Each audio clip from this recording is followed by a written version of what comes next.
as the leader, you shared with me your job is to make fast transactions. And to be quite honest, this didn't really sit well with me until you gave some more perspective into what you meant behind this. Because I think transactions, it's very transactional. I'm looking at things very transformational, but I Right. understand the story behind the story. So let's unpack this further.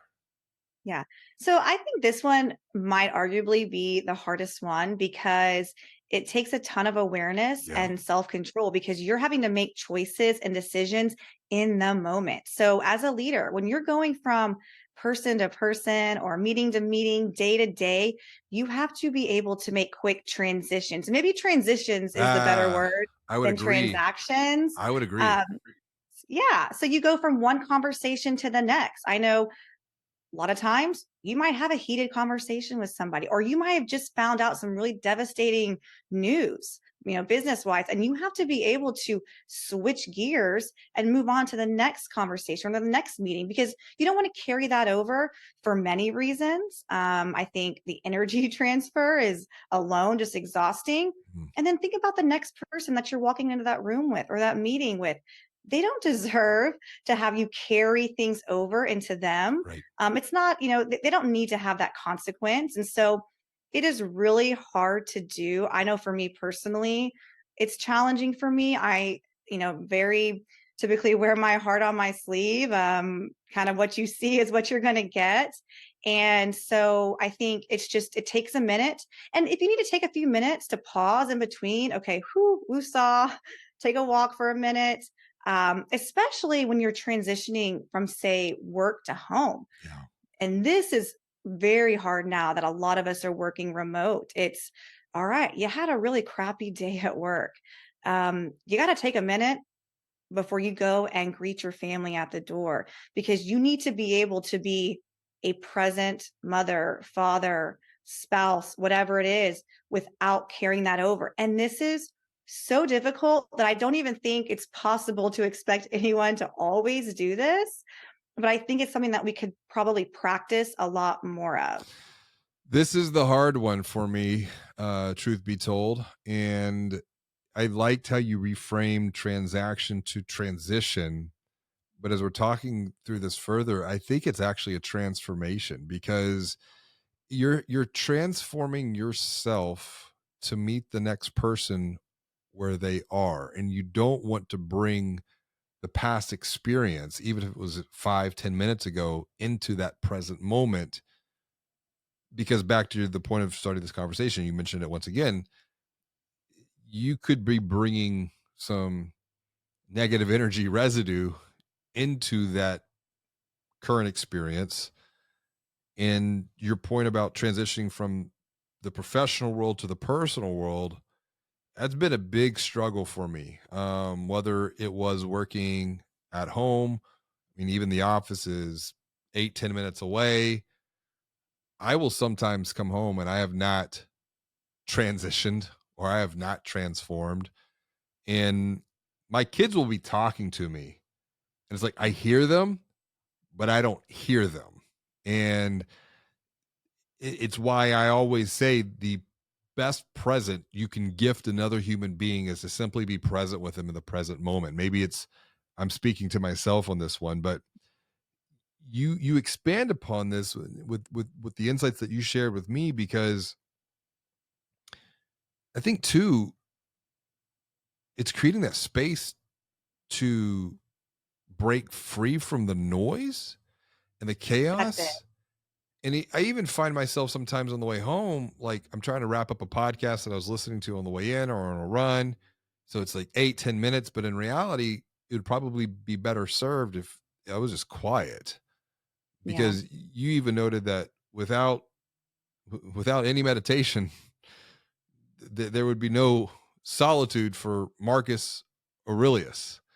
Matthew McConaughey was another example. What's the Matthew McConaughey example here with green lights?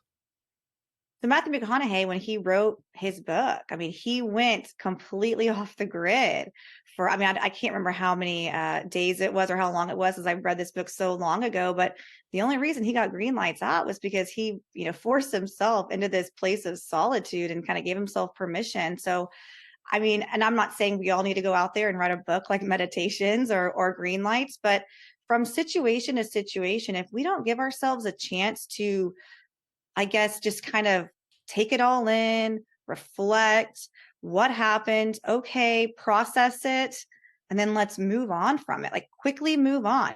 It's not to diminish what happened or to downplay what happened. It's just, don't push things off and let it carry over, because it's going to explode at some point, and you don't want it to explode at the wrong place at the wrong time in front of the wrong people.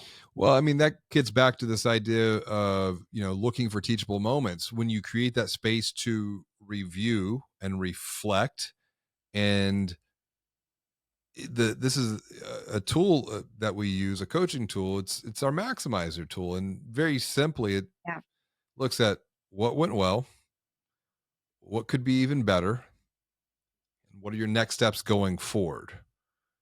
And it can take a painful, negative, what could be perceived as a failure of a situation. It also could turn into a very positive experience by just simply reframing this.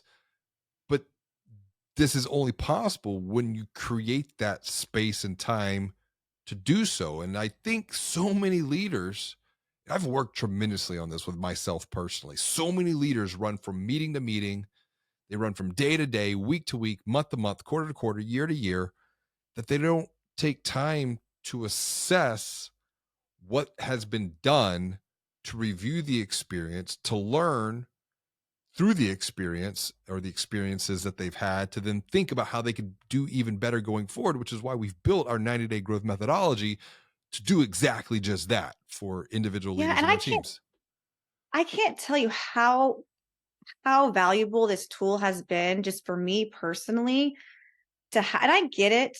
It's a tool. You got to force yourself to sit down. It might take you 15, 20 minutes. Well, I don't have 15, 20 minutes, but I promise you that the return on the investment of time is so great, because when you take that time to just reflect on, first of all, what you've done well, what are the wins, that's what boosts your confidence moving forward. You look back and you realize what you've done to then motivate you moving forward. And I think more importantly, though, it's taking that time to think about those lessons that you've learned, Mm. because I am very hard on myself. I don't like making mistakes. I don't like doing things that are not successful, and it's frustrating. But when you and I have spoken and you're like, okay, let's sit down, let's do the maximizer. What are the lessons learned? If I can pull out a few lessons that I can learn and take forward to do even better, Yeah. I don't feel as bad. Like, I actually feel okay. That's all right. That happened for a reason.